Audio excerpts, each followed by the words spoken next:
अथ श्री साई चरित्र अध्याय 30। शिरडी के खींचे गए भक्त, वणी के काका वैद्य खुशाल चंद, बम्बई के रामलाल पंजाबी।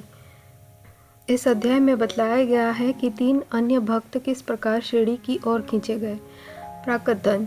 जो बिना किसी कारण भक्तों पर स्नेह करने वाले दया के सागर है तथा निर्गुण होकर भी भक्तों के प्रेमवश ही जिन्होंने स्वेच्छापूर्वक मानव शरीर धारण किया, जो ऐसे भक्त और समस्त कष्ट दूर हो जाते हैं, ऐसे श्री साईनाथ महाराज को हम क्यों न नमन करें। भक्तों को आत्मदर्शन कराना ही संतों का प्रधान कार्य है। श्री साई जो संत शिरोमणि हैं, उनका तो मुख्य ध्येय ही यही है। जो उनके श्री चरणों की शरण में जाते हैं, उनके समस्त पाप नष्ट होकर निश्चित ही दिन प्रतिदिन उनकी प्रगति होती है। उनके श्री चरणों का स्मरण कर पवित्र स्थानों से भक्तगण शिरडी आते और उनके समीप बैठकर श्लोक पढ़कर गायत्री मंत्र का जाप किया करते थे। परंतु जो निर्बल तथा सर्व प्रकार से दीनहीन है और जो यह भी नहीं जानते कि भक्ति किसे कहते हैं, उनका तो केवल इतना ही विश्वास है कि अन्य सब लोग उन्हें असहाय छोड़कर उपेक्षा भले ही कर दें, परंतु अनाथों के नाथ और प्रभु श्री साई मेरा कभी परित्याग न करेंगे। जिन पर वे कृपा करें, उन्हें प्रचंड शक्ति, नित्य में विवेक तथा ज्ञान सहज ही प्राप्त हो जाता है। वे अपने भक्तों की इच्छाएं पूर्णतः जानकर उन्हें पूर्ण किया करते थे, इसलिए भक्तों को मनोवांछित फल की प्राप्ति हो जाया करती है और वे सदा कृतज्ञ बने रहते हैं। हम उन्हें साष्टांग प्रणाम कर प्रार्थना करते हैं कि वे हमारी त्रुटियों की ओर ध्यान न देकर हमें समस्त कष्टों से बचा ले। जो विपत्तिग्रस्त प्राणी इस प्रकार श्री साई से प्रार्थना करता है, उनकी कृपा से उसे पूर्ण शांति तथा सुख समृद्धि प्राप्त होती है। श्री हेमाड़ पंत कहते हैं कि मेरे प्यारे साई, तुम तो दया के सागर हो। यह तो तुम्हारी ही दया का फल है जो आज यह साई सच्चरित्र भक्तों के समक्ष प्रस्तुत है। अन्यथा मुझ में इतनी योग्यता कहाँ थी जो ऐसा कठिन कार्य करने का दुस्साहस भी कर सकता।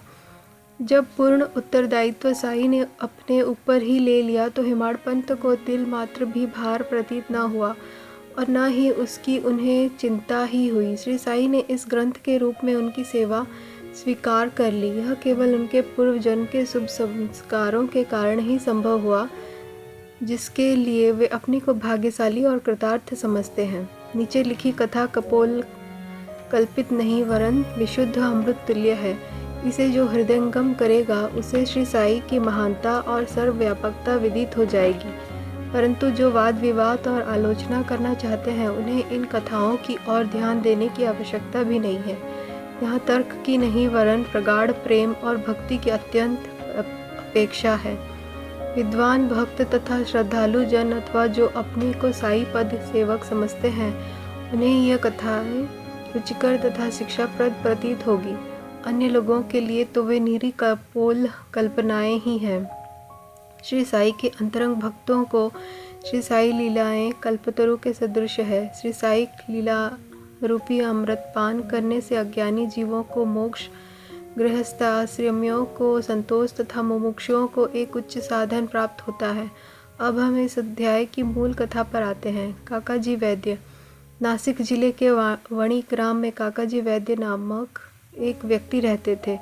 वे श्री सप्तशृंगी देवी के मुख्य पुजारी थे। एक बार वे विपत्तियों में कुछ इस प्रकार ग्रसित हुए कि उनके चित्त की शांति भंग हो गई और वे बिल्कुल निराश हो उठे। एक दिन अति व्यथित होकर देवी के मंदिर में जाकर अंतःकरण से वे प्रार्थना करने लगे कि हे देवी, हे दयामयी, मुझे कष्टों से शीघ्र मुक्त करो। उनकी प्रार्थना से देवी प्रसन्न हो गई और उसी रात्रि को उन्हें स्वप्न में बोली कि तू बाबा के पास जा, वहाँ तेरा मन शांत और स्थिर हो जाएगा। बाबा का परिचय जानने को काका जी बड़े उत्सुक थे, परंतु देवी से प्रश्न करने के पूर्व ही उनकी निद्रा भंग हो गई।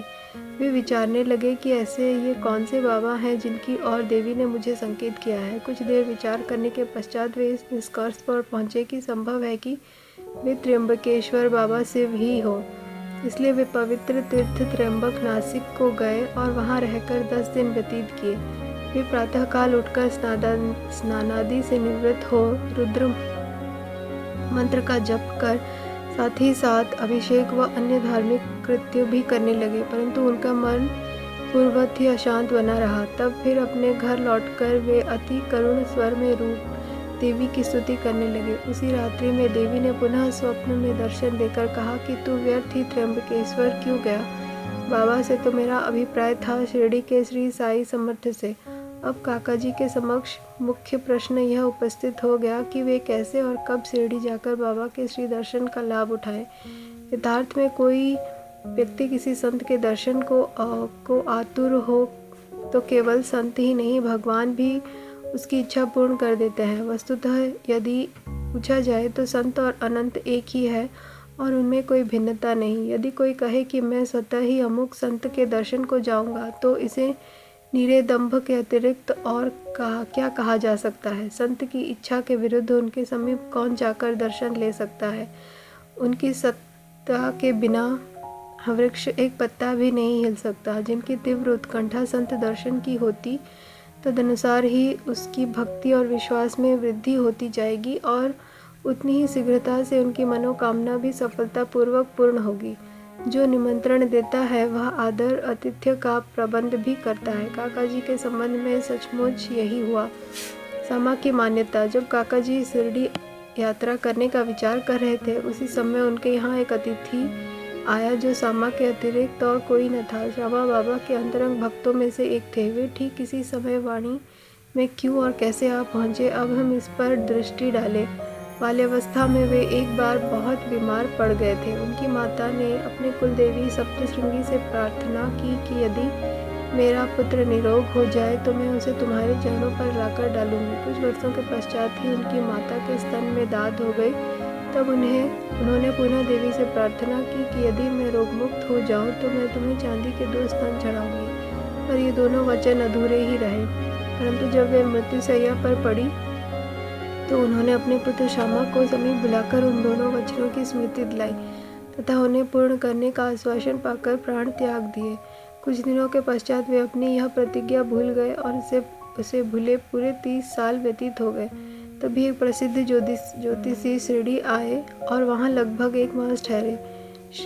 श्रीमान बूटी साहेब और अन्य लोगों को बतलाए उनके सभी भविष्य प्राय सही निकले, जिनसे सबको पूर्ण संतोष था। सामा को लघु भ्राता बापा जी ने भी उनसे कुछ प्रश्न पूछे। तब ज्योतिषी ने उन्हें बताया कि तुम्हारे ज्येष्ठ भ्राता ने अपनी माता को मृत्युशैया पर जो वचन दिए थे उनके अब तक पूर्ण न किए जाने के कारण देवी असंतुष्ट होकर उन्हें कष्ट पहुंचा रही है। ज्योतिषी की बात सुनकर श्यामा को उन अपूर्ण वचनों की स्मृति हो आई।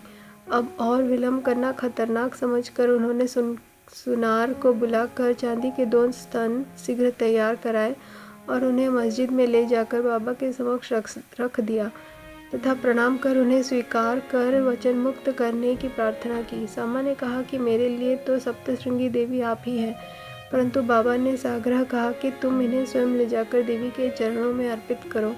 बाबा की आज्ञा व उदी लेकर उन्होंने वणी को प्रस्थान कर दिया। पुजारी का घर पूछते पूछते वे काका जी के पास पहुँचे। काका जी इस समय बाबा के दर्शनों को बड़े उत्सुक थे और ठीक ऐसे ही मौके पर श्यामा भी वहाँ पहुँच गए। वह संयोग भी कैसा विचित्र था। काका जी ने आगंतुक से उनका परिचय प्राप्त कर पूछा कि आप कहाँ से पधार रहे हैं। जब उन्होंने सुना कि वे शिरडी से आ रहे हैं तो वे एकदम प्रेमोन्मत्त हो सामा से लिपट गए और फिर दोनों का श्री साई लीलाओं पर वार्तालाप आरंभ हो गया। अपने वचन संबंधी कृत्यों को पूर्ण कर वे काका जी के साथ शिरडी लौट आए। काका जी मस्जिद पहुंचकर बाबा के श्री चरणों से जा लिपटे। उनके नेत्रों से प्रेमाश्रुओं की धारा बहने लगी और उनका चित्त स्थिर हो गया। देवी के दृष्टांतानुसार जैसे ही उन्होंने बाबा के दर्शन किए, उनके मन की अशांति तुरंत नष्ट हो गई और वे परम शीतलता का अनुभव करने लगे। वे विचार करने लगे कि कैसी अद्भुत शक्ति है कि बिना कोई संभाषण या प्रश्नोत्तर किए अथवा आशीष पाए दर्शन मात्र से ही अपार प्रसन्नता हो रही है। सचमुच में दर्शन का महत्व तो इसे ही कहते हैं। उनके तृषित नेत्र श्री साई चरणों पर अटक गए और वे अपनी जिह्वा से एक शब्द भी न बोल सके। बाबा की अन्य लीलाएं सुनकर उन्हें अपार आनंद हुआ और वे पूर्णतः बाबा के शरणागत हो गए। सब चिंताओं और कष्टों को भूल कर वे परम आनंदित हुए। उन्होंने वहाँ सुखपूर्वक 12 दिन व्यतीत किए और फिर बाबा की आज्ञा, आशीर्वाद तथा उदी प्राप्त कर अपने घर लौट गए।